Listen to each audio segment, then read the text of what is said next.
خواجہ صاحب سے اجازت مانگی کہ حضور مجھے اجازت دیں، میں نے حاضری دے لی ہے، مجھے کوئی ضروری کام ہے تو میں نے جانا ہے۔ تو سٹیج کے اوپر ہی آپ نے اعلان کیا کہ میرا فلاں مرید جو ہے وہ اجازت مانگ کے جانا چاہتا ہے، تو میں نے اسے اجازت دے دی۔ حضرت پیر سید مہر علی شاہ صاحب رحمۃ اللہ تعالی علیہ تڑپ گئے۔ دل میں خیال پیدا ہوا، یہ مرید کتنا خوش بخت ہے کہ اس کا نام پیر کی زبان پہ آیا ہے، کتنا خوش بخت ہے کہ پیر صاحب نے خود اس کا نام لیا ہے۔ تو آپ یہی خیال کر کے نا دل میں تڑپ تھی کہ کبھی ایسا بھی ہو کہ میرا نام بھی میرے پیر کی زبان پہ آئے۔ ابھی سوچ ہی رہے تھے کہ خواجہ صاحب فرمانے لگے کدے ساڈا میرو بھی اجازت منگے گا۔ بات یہ کرنا چاہتا ہوں کہ اگر پیر کی زبان پہ مرید کا نام آ جائے کتنی خوشی ہوتی ہے، اور ہو بھی پیر کامل تو کیا خیال ہے۔ حدیث پاک کا مفہوم ہے جب کوئی امتی اپنے نبی علیہ السلام کی ذات پر درود پڑھتا ہے تو نبی علیہ السلام آگے سے جواب دیتے ہیں۔ حدیث پاک میں آتا ہے کہ جب کوئی بندہ درود پڑھتا ہے تو فرشتہ نبی علیہ السلام کی بارگاہ ناز میں عرض کرتا ہے، اے اللہ کے رسول، فلاں جو فلاں کا بیٹا ہے وہ آپ کی ذات پر درود بھیج رہا ہے۔ گویا کہ پڑھنے والے کی بھی حاضری لگ جاتی ہے، ابا جان کی بھی حاضری لگ جاتی ہے۔ پھر آگے سے نبی علیہ السلام نے اگر فرما دیا نا وعلیک السلام یا امتی، اے میرے امتی تجھ پر سلامتی ہو، قسم با خدا دنیا بھی سنور جائے گی، آخرت بھی سنور جائے گی۔ اس لحاظ سے نا یہ درود پاک پڑھنا، صرف زبان سے ذکر کرنا، اگرچہ اس کی بھی بڑی فضیلت ہے، لیکن جب بندہ کیفیت کے ساتھ اپنے آقا علیہ السلام کی ذات پر درود بھیجتا ہے، پورا جسم جو ہے وہ منبع جود و سخا کی بارگاہ میں ایک کاسے کی طرح عرض کرے کہ اے اللہ کے رسول، آپ کی ذات پر رب کی رحمتیں بھی ہوں، سلامتی بھی ہو، اگر اس بارگاہ سے ایک مرتبہ بھی ہمیں جواب نصیب ہو گیا زندگی سنور جائے گی۔ اس لحاظ سے نا ایک کیفیت بنائیں درود پاک پڑھنے کی۔ حدیث پاک میں آتا ہے رسول اللہ صلی اللہ علیہ وسلم نے فرمایا کہ حوض کوثر پر لوگ گروہ در گروہ میری بارگاہ میں حاضر ہوں گے، لیکن فرمایا کہ میں دور سے اپنے ان غلاموں کو پہچان لوں گا جو میری ذات پر درود پڑھتے ہوں۔ دوسری حدیث پاک ہے، فرمایا کہ قیامت والے دن سب سے زیادہ میرے نیڑے وہ ہوگا، سب سے زیادہ میرے نزدیک وہ ہوگا جس نے کثرت سے میری ذات پر درود پڑھے۔ اب اس حدیث پاک کو بندہ پڑھتا ہے، میں نے اس حدیث پاک کو پڑھا تو میرے ذہن میں خیال آیا نبی علیہ السلام نے فرمایا کہ جو کثرت سے درود پڑھے گا وہ سب سے زیادہ میرے نیڑے ہوگا۔ تو جو بندہ بے نمازی ہو وہ بھی سرکار کے نیڑے ہو جائے گا، جو زکوٰۃ ادا نہ کرے وہ بھی نیڑے ہو جائے گا، جو ماں باپ کا نافرمان ہو درود پڑھتا ہو وہ بھی نیڑے ہو جائے گا۔ جواب یہی ہے کہ جو نبی کی ذات پر درود پڑھے گا وہ بے نمازی رہ نہیں سکتا، نہیں رہ سکتا جی، اس لیے کہ اس کو ملنا ہے قرب مصطفیٰ، اس کو نصیب ہونی ہے نگاہ مصطفیٰ۔ جس پر نگاہ مصطفیٰ پڑ جائے اس کا ظاہر بھی سنور جاتا ہے، باطن بھی سنور جاتا ہے۔ تو ایک مرتبہ نہ بڑے ذوق کے ساتھ ایک مرتبہ درود پاک پڑھے اس کیفیت کے ساتھ کہ ہمارے آقا علیہ السلام کی بارگاہ میں ہمارا یہ سلام پہنچایا جا رہا ہے، الصلاۃ والسلام علیک یا سیدی یا رسول اللہ، الصلاۃ والسلام علیک یا سیدی یا حبیب اللہ، وعلی آلک واصحابک یا سیدی یا رحمت للعالمین۔ یہ ایصال ثواب کی محفل ہے۔ ایصال ثواب کا معنی کیا ہے؟ ایصال کا معنی ہوتا ہے پہنچانا، ثواب کا معنی ثواب۔ کار خیر پہ، نیک عمل پہ جو رب کی بارگاہ سے رضا ملتی ہے اس کو ثواب کہا جاتا ہے، جو خیرات ملتی ہے اس کو ثواب اور اجر کہا جاتا ہے۔ تو ایصال ثواب کا مطلب کیا ہے کہ میرے نیک عمل کی وجہ سے میرے پاک رب کی بارگاہ سے جو مجھے رضا کا پروانہ ملا ہے وہ میں اپنے بزرگوں کے ایصال کرتا ہوں۔ فرمایا گیا ہے کہ یہ ثواب ایسی چیز ہے، ایسی روحانی چیز ہے کہ اگر ہمارے پاس کوئی مادی چیز ہو، 100 روپے آپ کے پاس، آپ کسی کو 90 روپے دے دیتے ہیں، آپ کے پاس 10 بچ گئے، لیکن یہ ثواب ایسی چیز ہے اگر آپ کروڑوں میں بھی اس کو تقسیم کریں گے تو آپ کے پاس اپنا باقی رہے گا، سب کو برابر بر مل جائے گا۔ اور یہاں تک فرمایا گیا، حضرت مولا علی رضی اللہ تعالیٰ عنہ کا فرمان پاک ہے، فرمایا جو بندہ کسی قبرستان سے گزرے 11 مرتبہ قل هو اللہ شریف پڑھے، جتنے لوگ فوت ہو چکے ہیں سب کی روحوں کے ملک کرے، فرمایا یہ بندہ جب فوت ہوگا اللہ پاک سارے جتنے فوت ہو چکے ان کی تعداد کے برابر اس کو ثواب عطا کرتا۔ اب وہ ثواب ان تک بھی پہنچ گیا ہے، ختم نہیں ہوا، بلکہ اللہ پاک نے اس اصال کرنے والے کے لیے بھی اس کا اہتمام فرمایا ہوا ہے۔ تو اصال ثواب کرنا، اس کی ضرورت کیا ہے، اس کی اہمیت کیا ہے، رسول اللہ صلی اللہ علیہ وسلم کی تعلیمات کیا ہیں؟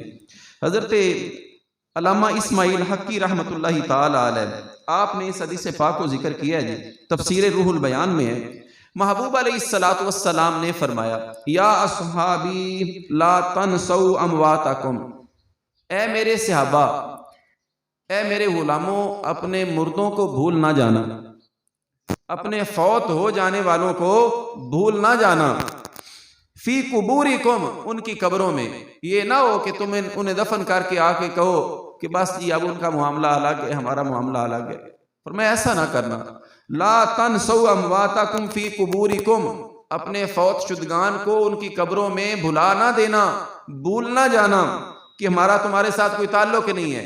آگے فرما خاصتاً فی شہر رمضان، خاص طور پر رمضان کے مہینے میں نہ بھولنا۔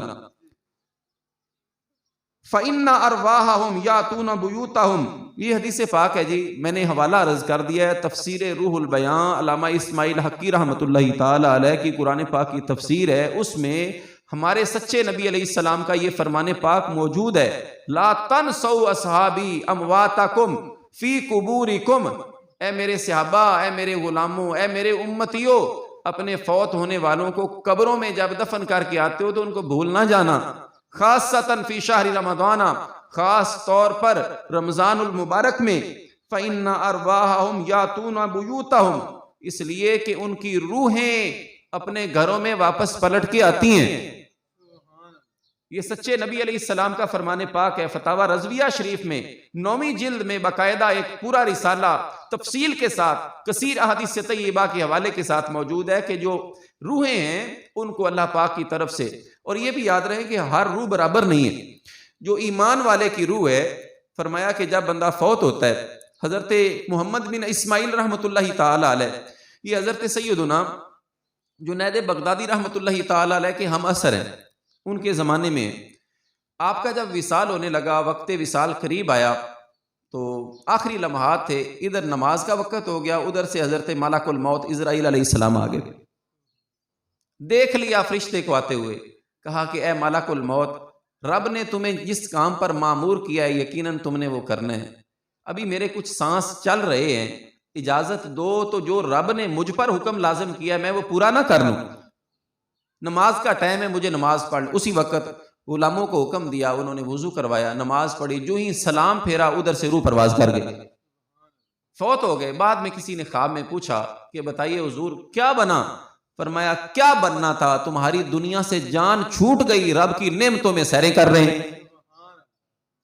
اسی لیے فرمایا نا الدنیا سجن المومن و جنت الکافر، کہ یہ دنیا ایمان والے کے لیے قید خانہ ہے اور کافر کے لیے یہ موج کی جگہ ہے، اس لیے کہ اس کے لیے کوئی نہیں ہے، حلال حرام کی تمیز کیے بغیر وہ چلتا ہے، جانوروں سے بھی بدتر زندگی گزارتا ہے، اولئک کالانعام بل ہم اضل، جانوروں سے بھی بدتر اس کی زندگی ہے۔ لیکن نبی کے غلام کی زندگی کیا ہے؟ سرکار کے غلام کی زندگی میں اس کی آنکھوں پر بھی پہرے ہیں، اس کے کلام پر بھی پہرے ہیں، اس کی سماعتوں پر بھی پہرے ہیں۔ جب ان قیدوں سے بندہ گزر کے آگے جاتا ہے پھر اللہ تعالیٰ کی نعمتیں ہی نعمتیں ہوتی ہیں۔ تو روحیں جو ہیں کافر کی اور مسلمان کی روح میں فرق ہے۔ فرمایا کہ جو کافر ہوتا ہے نا، اس کی جس طرح جسم قبر میں مقید ہوتا ہے، ایسے ہی اس کی روح کو بھی مقید کیا جاتا ہے، کسی جگہ جانے کی اجازت نہیں۔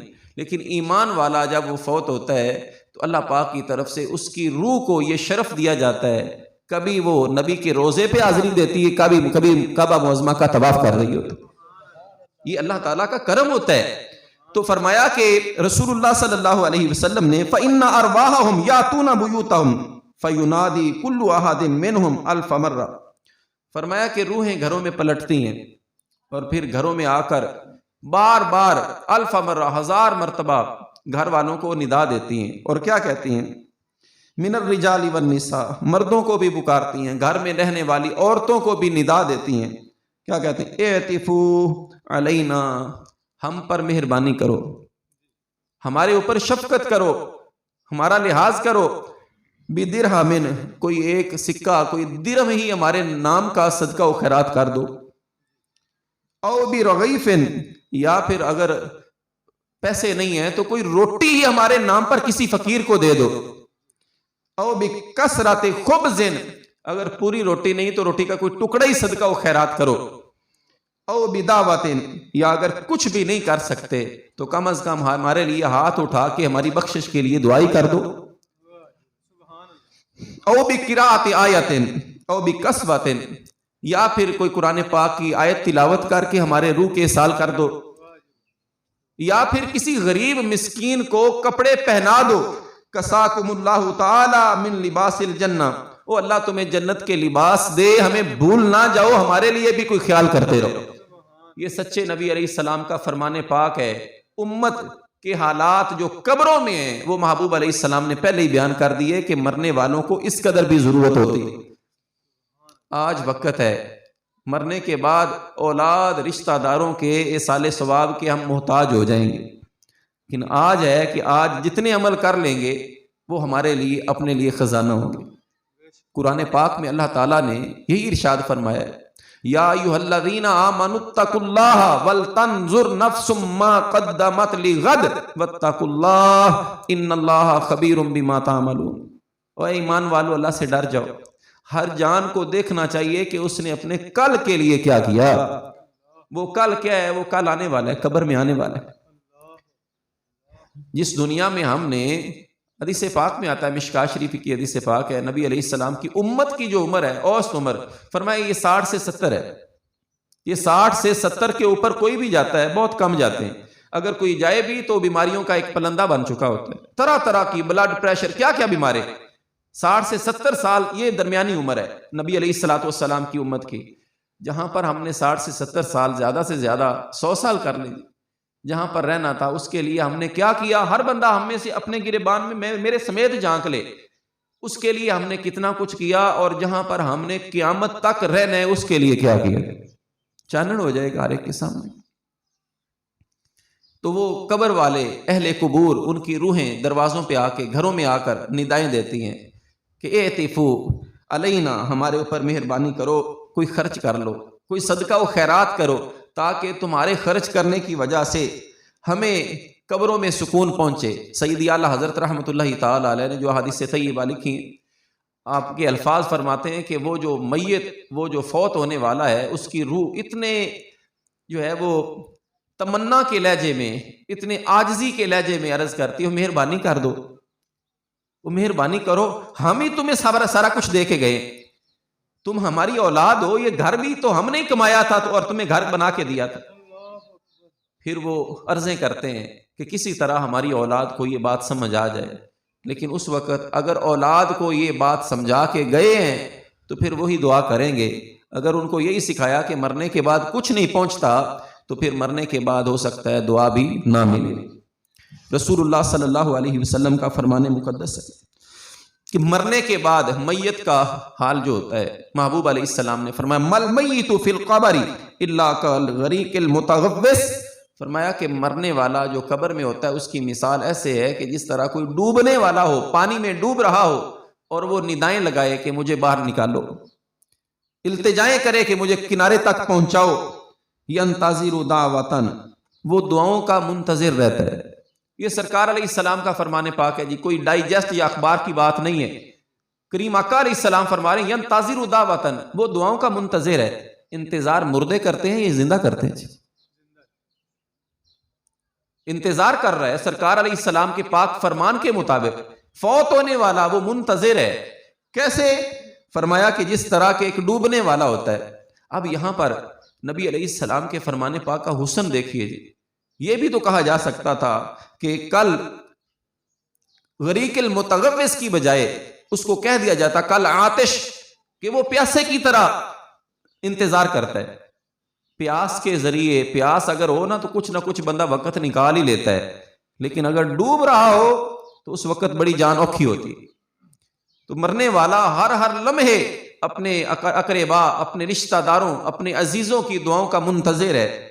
پھر کیا ہوتا ہے؟ محبوب علیہ السلام فرماتے ہیں تلحقہ من ابن او امن او اخن او صدیق، اس دعا کا منتظر ہوتا ہے کہ جو اس کو باپ کی طرف سے ملے، اس کی ماں کی طرف سے ملے، اس کے بھائی کی طرف سے ملے، یا اس کے کسی دوست یار کی طرف سے دعا پہنچے، اس کا منتظر رہتا ہے۔ پھر جب ملتی ہے تو کیا ہوتا ہے؟ فَإِذَا لَحِقَتْهُ أَحَبَّ إِلَيْهِ مِنَ الدُّنْيَا وَمَا فِيهَا، فرمایا اگر کوئی اسے دعا پیچھے سے پہنچا دے اب کتنا خوش ہوتا ہے۔ فرمایا کہ مثال کے طور پر دنیا میں رہتے ہوئے اس کو ساری دنیا کی بادشاہی دے دی جائے، اس کو اتنی خوشی نہیں ہوتی جتنی مرنے والے کو دعا سے خوشی ہوتی ہے۔ محبوب علیہ السلام فرماتے ہیں وَإِنَّ اللَّهَ تَعَالَى لَيُدْخِلُ عَلَىٰ أَهْلِ الْقُبُورِ مِنْ دُعَاءِ أَهْلِ الْأَرْضِ، محبوب علیہ السلام فرماتے ہیں کہ جو زندہ ہیں ان کی دعائیں جب ہوتی ہیں تو یہ دعائیں اس اہل قبر والے کے پاس کیسے پہنچتی ہیں؟ امثال الجبال، پہاڑ کی صورت میں ثواب اس کی قبر تک پہنچایا جاتا ہے۔ اور فرمایا وَإِنَّ هَدِيَّةَ الْأَحْيَاءِ إِلَى الْأَمْوَاتِ الاستغفار، فرمایا کہ زندہ جو لوگ ہیں، دنیا میں رہنے والے ہیں، اب یہ اپنے اس فوت شدہ کی طرف تحفہ ہدیہ کیسے پہنچا سکتے ہیں؟ فرمایا استغفار کر کے اس کی مغفرت کے لیے رب سے دعا کرتے ہیں، اس کی دعائیں رب ذوالجلال اس کی قبر میں ہدیے اور تحفے کی صورت میں پہنچا دیتے ہیں۔ اب خلاصہ یہ ہے، آپ دیکھتے ہیں کہ جب بھی اہل حق کے کوئی بھی بندہ فوت ہوتا ہے، استغفار کے لیے تیجا بھی ہوتا ہے، ساتواں بھی ہوتا ہے، 40واں بھی، پھر سالانہ بھی، اس کے باوجود کیا بات ہے جی نمازیوں کی تعداد کیوں نہیں بڑھتی؟ آپ دیکھتے ہیں فوتگی ہو جائے، لوگ جہاں پر جو ہے وہ بیٹھے ہوتے ہیں، فوت ہونے والے کے گھر کے سامنے پٹی پہ بیٹھتے ہیں، اذان آ جائے وہاں پر اخبار پڑھتے رہ گئے، مسجد میں نہ گئے۔ وجہ کیا ہے جی؟ وجہ یہ کہ ہم نے اس کو ایک رسم سمجھا کہ ٹھیک ہے مرنے والا مر گیا ہے، اگر اس کے فوت ہونے سے سبق حاصل کیا ہوتا، جب اذان آتی تو بندہ سوچتا کہ آج اس کو وقت جتنا ملنا تھا مل گیا، وہ قبر میں ہے، مجھے تو وقت ملا ہوا ہے۔ تو اگر کوئی بندہ، حضرت مولا علی رضی اللہ تعالیٰ عنہ فرماتے ہیں کہ اگر کوئی بندہ کسی سے سبق حاصل نہیں کرتا، کسی کے مرنے سے، کسی کی موت سے سبق حاصل نہیں کرتا، تو اس کی موت خود آ کر اس کو سبق دیتی ہے۔ رسول اللہ صلی اللہ علیہ وسلم، ناراض نہ ہوئیں بہنیں جو نعتیں پڑھیں، ان کو یہ کہیں ایک بیٹی کی آواز گھر سے باہر نکلنے کی اجازت نہیں ہے۔ دیکھیں نا جی، شرعی مسئلہ ہے، اگر کوئی عورت مسجد میں اذان دے سکتی ہے جی؟ گناہ ہے۔ جب رب کا نام اللہ اکبر مسجد میں بلند آواز سے ایک بیٹی ماں نہیں لے سکتی، تو کس طرح وہ اپنی آواز نعت کی صورت میں گھر سے باہر نکال سکتی؟ ان چیزوں کا ہم نے خیال کرنا ہے، کس کو بتانا ہے ہم نے؟ عورت ذات کی تو آواز بھی پردہ ہے، عورت ذات کی تو آواز بھی پردے میں رہنی چاہیے، گھر سے باہر نہیں نکلنی چاہیے۔ ان چیزوں کا خیال ہمیں کرنا چاہیے۔ رسول اللہ صلی اللہ علیہ وسلم کے غلاموں، محبوب علیہ السلام کی یہ تعلیمات ہیں کہ اصال ثواب اگر کیا جائے، فوت شدہ جو ہے، فوت ہونے والا، اس کو ثواب کیسے پہنچتا ہے؟ فرمایا کہ جب کوئی بندہ اصال ثواب کرتا ہے، حضرت سیدنا جبریل امین علیہ السلام وہ ثواب نور کی صورت میں ایک نوری تھال میں لے کر اس صاحب قبر کی قبر پہ کھڑے ہوتے ہیں اور کہتے ہیں یا صاحبہ قبر العمیق حاضی ہدیۃ اہدیہ الیک، اے گہری قبر والے، یہ تیرے فلاں دوست رشتہ دار نے تیری طرف تحفہ بھیجا ہے۔ فرمایا اس نور کی برکت سے اس فوت ہونے والے کی قبر کو اللہ پاک روشن فرما دے۔ تو یہ اصال ثواب کرنا، فاتحہ شریف پڑھنا، نبی علیہ السلام کے صحابہ کی، سرکار علیہ السلام کی سنت پاک ہے۔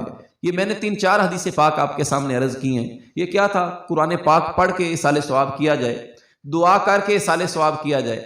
نبی علیہ السلام کی تعلیمات کے مطابق فوت ہونے والے کو اس کا ثواب قبر میں پہنچتا ہے، اور یہی فوت ہونے کے بعد کسی کے لیے ہدیہ ہے۔ ماں باپ جب تک زندہ ہوں ان کی ضروریات کو پورا کیا جائے، اور جب وہ چلے جائیں تو پھر اب ان کے لیے کیا ہے؟ ان کی ضرورت اب کیا ہے؟ اب ان کی ضرورت یہ ہے کہ اولاد نیک اعمال کر کے ان کی قبروں میں ثواب پہنچاتی رہے۔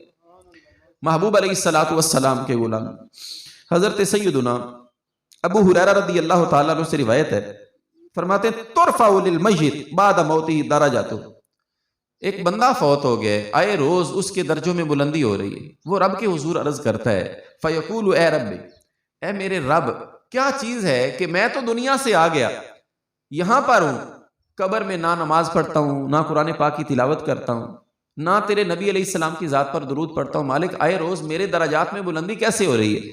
اللہ پاک فرماتا ہے اے میرے بندے تو آ گیا، فیقال والدک استغفر لک، تو آ گیا لیکن تیرا پیچھے نیک بیٹا موجود ہے، وہ جب ہم سے معافی مانگتا ہے، وہ جب نماز پڑھتا ہے تو ہم اس کی نماز کے سبب کہ تو نے اس کی پرورش کی تھی، ہم تیرے درجوں میں بلندی کر دیتے۔ نیک اولاد یہ بہترین انویسٹمنٹ ہے۔ کاروبار ہوتا ہے نا، نفع حاصل کرنے کے لیے لوگ کاروبار کرتے ہیں، ہو سکتا ہے اس کاروبار میں تو دھوکہ ہو جائے، نقصان ہو جائے، لیکن نیک اولاد یہ ایک ایسا کاروبار ہے کہ مرنے کے بعد بھی اگر یہ نیک رہے تو ہماری قبروں میں ان کے نیک اعمال کا صلہ اور اجر جو ہے وہ پہنچتا رہے۔ سیدی اعلیٰ حضرت علیہ رحمہ نے فتاوی رضویہ شریف میں لکھا ہے، فرمایا کہ نیک اعمال اولاد کے ہر جمعرات کو ماں باپ کے سامنے اعمال نیک اولاد کے اعمال پیش کیے جاتے ہیں، بتایا جاتا ہے تیری اولاد کیا کر رہی۔ اگر کوئی اولاد ماں باپ کے فوت ہونے کے بعد نماز پڑھے، قرآن پاک کی تلاوت کرے، نبی علیہ السلام کی ذات پر درود پڑھے، جب ماں باپ کو قبروں میں بتایا جائے گا کہ تیری اولاد تو اپنے نبی کی ذات پر درود پڑھ رہی تھی، کس قدر خوش ہوں گے۔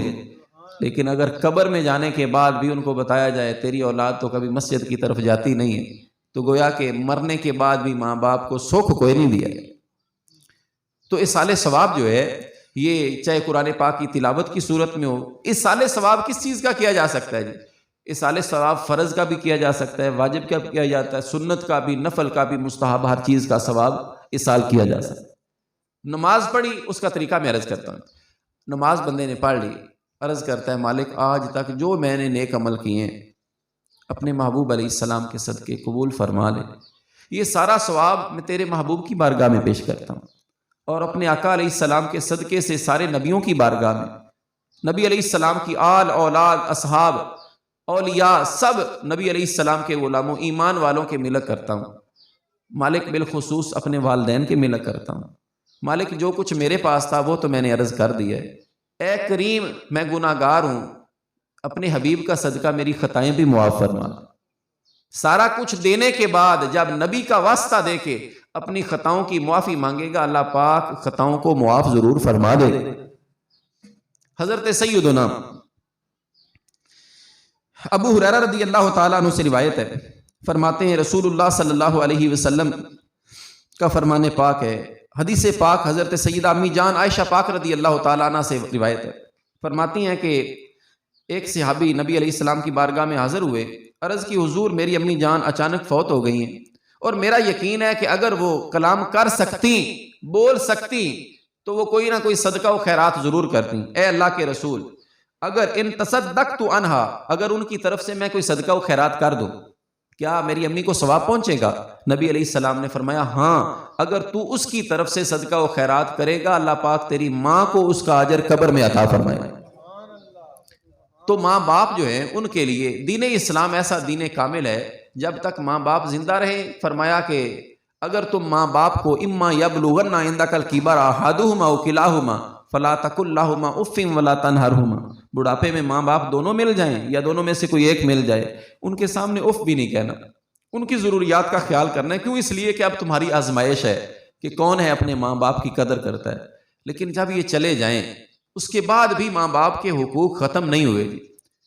حدیث پاک میں رسول اللہ صلی اللہ علیہ وسلم کا فرمان پاک ہے، نسائی شریف کی حدیث پاک، عرض کی حضور کیا ماں باپ کے فوت ہونے کے بعد بھی ان کے حقوق ہیں؟ فرمایا ہاں، 5 طرح کے حقوق ان کے پھر بھی باقی رہتے ہیں۔ پہلا فرمایا الصلاۃ علیہما، مرنے کے بعد ماں باپ فوت ہو جائیں تو ان پر نماز پڑھنا اولاد پر ماں باپ کا یہ حق ہے۔ بات تو چھوٹی سی لیکن اس کی گہرائی میں جائیں، اگر ماں باپ نے اولاد کو نماز سکھائی ہوگی تو ابھی پڑھیں گے نا۔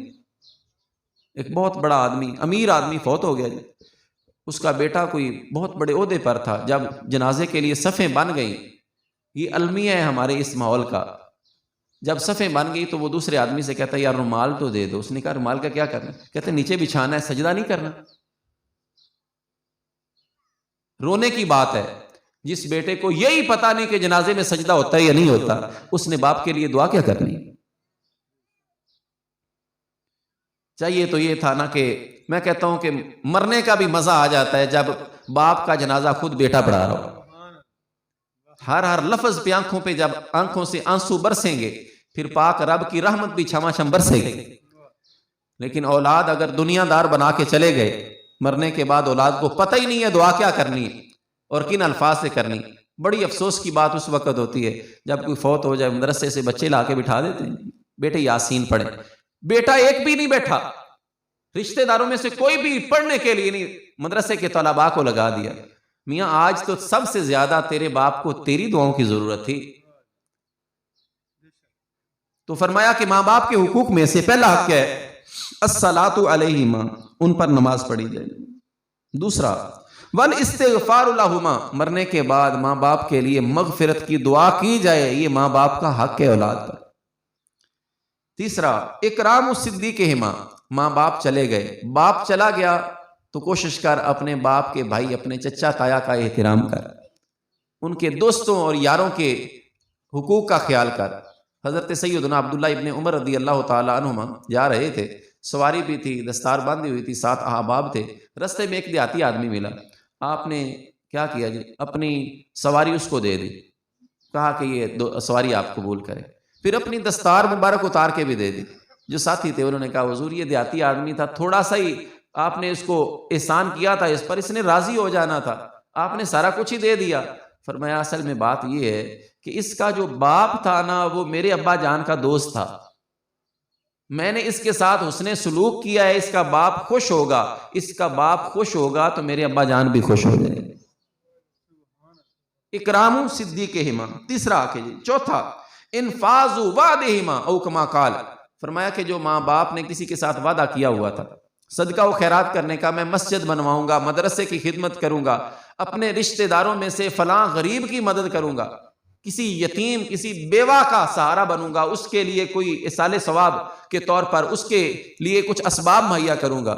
فرمایا اگر اس نے کوئی وعدہ کیا تھا, اس کے فوت ہونے کے بعد اگر یہ بیٹا اپنے ماں باپ کے اس وعدے کو پورا کرے گا, گویا کہ یہ بھی اپنے ماں باپ کا حق ادا کر رہا ہے.